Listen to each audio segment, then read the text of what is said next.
Hi, boys and girls. Today, I'm going to be reading you another story that my daughter-in-law really enjoyed when she was little. It's called Miss Suzy. The book is by Miriam Young, and the pictures are by Arnold Lobel. You might recognize Arnold Lobel's name because he is the author and illustrator of the Frog and Toad books. You won't see Frog and Toad in this story. You're going to meet Miss Suzy, who is a gray squirrel.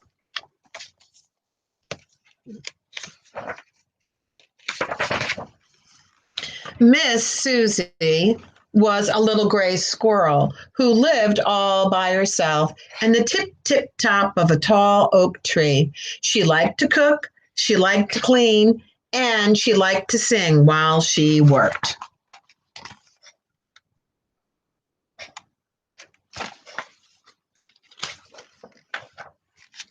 Every morning, Miss Suzy made herself a bowl of acorn pudding.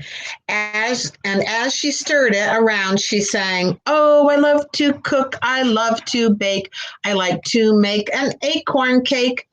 And after that, she swept the crumbs from her moss carpet with a little broom she'd made from maple twigs.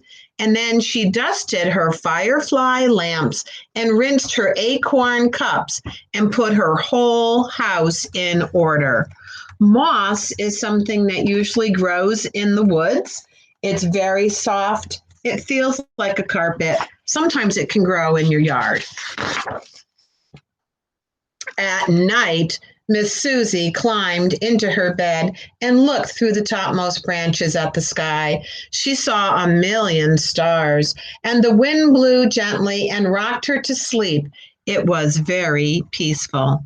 And there we can see Miss Suzy at the tip top of the old oak tree in her cozy house. But one day, a band of red squirrels came jumping and chattering to the foot of the tree where Miss Suzy lived. They were quarrelsome fellows, and they liked fighting so much that they even fought among themselves. A band of red squirrels. This is not a rock band where they're playing musical instruments. This is a group of squirrels, of red squirrels. And quarrelsome is a word we might not have heard before. Quarrelsome means to fight, and they're giving us clues by saying they like to fight and they fought among themselves. Miss Suzy did not see them because she was in her kitchen, and she did not hear them because she was singing. "I love my house, oh yes, sirree, my own little house and my own oak tree." She was putting her cake in the oven when she looked up and saw a group of strangers at her door. 1, 2, 3, she counted, and 1, 2, 3 more. 6 red squirrels.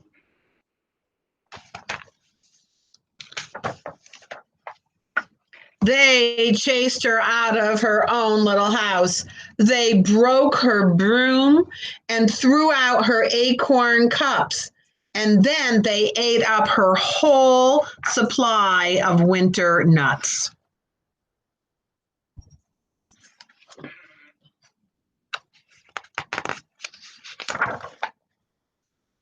Poor Miss Suzy. She didn't know where to go. And while she stood wondering what to do, it began to rain. She scampered up the nearest tree. It was a maple standing beside an old house. She ran out on a branch and dropped to the roof. The rain came down hard and her fur was all wet. Shivering and cold, Miss Suzy scrambled down the chimney of the old house and out of a hole in the chimney and into the attic. Couple of words here that we might not be familiar with. One is scampered and one is scrambled. They kind of mean the same thing. It means she's really running as fast as she can. And there you can see her jumping from the branch onto the roof. There in the dusty, quiet attic, she saw a beautiful dollhouse. It was big enough for a whole family of dolls. She knocked at the door. There was no answer, so she peeped inside.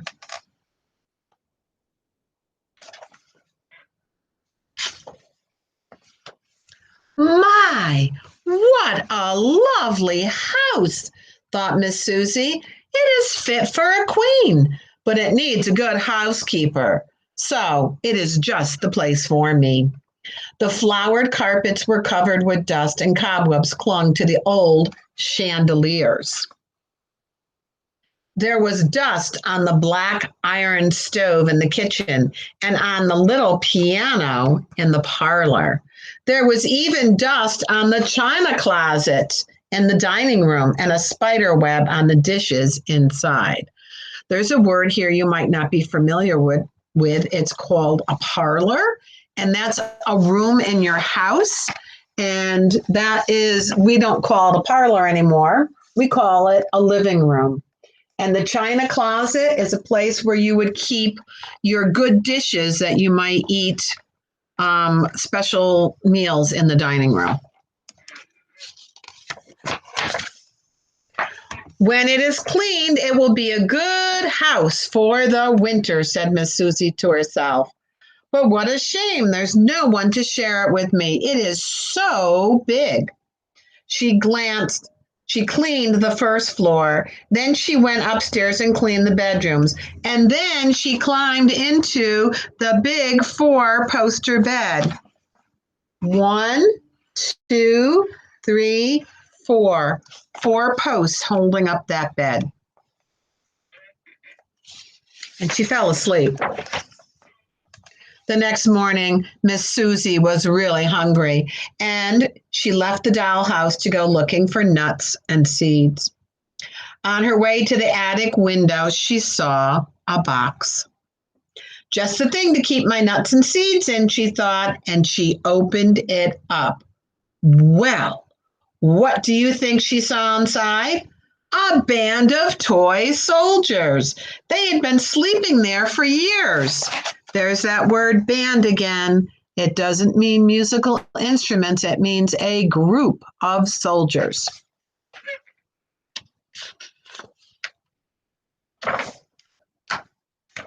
Thanks for setting us free, said the captain. And now I need a place for us to live. Oh, do come stay with me, said Miss Suzy. There's that band of soldiers. So the soldiers marched into the big dollhouse, and Miss Suzy took care of them like a mother. She cooked their meals in the kitchen, and she served them in the dining room. At night, she told them stories and tucked them into the 4-poster bed. The soldiers were very happy, and most of the time, Miss Suzy was happy too, but not always. And there you can see Miss Suzy tucking the soldiers into the 4-poster bed.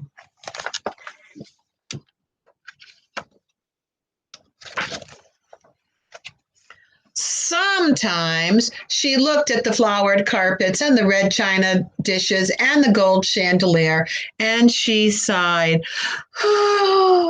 thinking of her plain moss carpet and her firefly lamps and her acorn cups. One night in the spring, instead of telling the soldiers a story, she told them about her old home in the oak tree. And then she told them how the red squirrels had come and chased her away, and a big tear rolled down her furry cheek.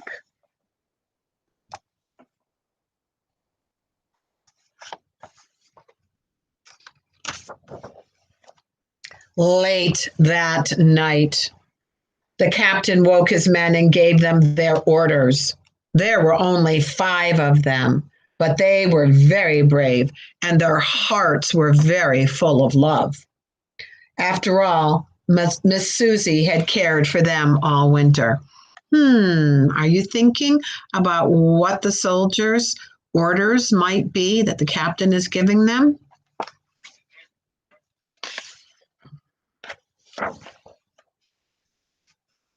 They marched, they scaled up the old oak tree. They marched up to that tree and scaled it. It means they're going right up it. The red squirrels were, as usual, fighting among themselves. They were making so much noise that they did not hear the soldiers until it was too late. Oh, they haven't learned too much. "This is Miss Suzy's house," said the captain, drawing his sword. "Will you go peacefully, or must we fight?"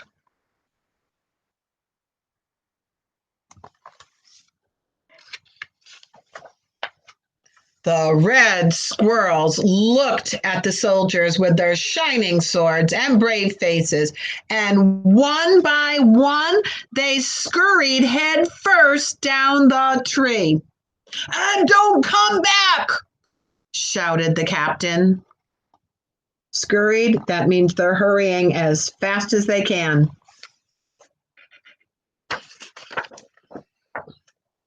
Miss Suzy was overjoyed when she heard that she could move back into the tall oak tree. She thanked the toy soldiers and made them promise to come for dinner at least once a week. Then the soldiers waved goodbye and marched off through the forest, singing merrily. Merrily means they're happy.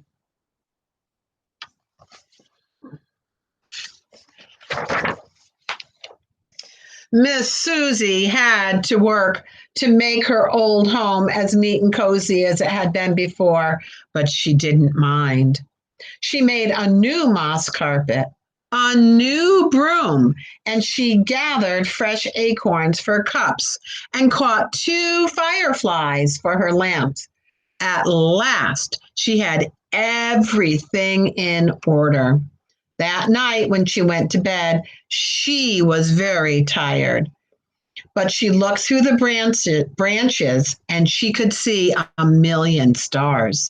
The wind blew gently and it rocked the tree like a cradle. It was very peaceful, and Miss Suzy was very happy once more.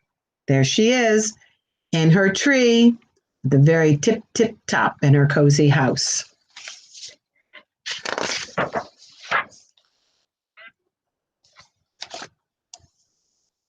So that is the story of Miss Suzy. I hope you enjoyed it. I'm thinking that this author wanted us to learn something from her story. I think she wanted us to understand that when we're kind to people or to animals like they were in this story, that they're kind back to you. Miss Suzy showed kindness to the soldiers by freeing them from the box and then feeding them and tucking them into bed at night and taking care of them. And when the soldiers found out that Miss Suzy had been chased out of her home by the red squirrels, they repaid her kindness by getting her house back for her. They went and chased the red squirrels out of her house. So I think our message here is kindness. I hope you enjoyed the book, and I hope I'll see you again soon. Have a great day.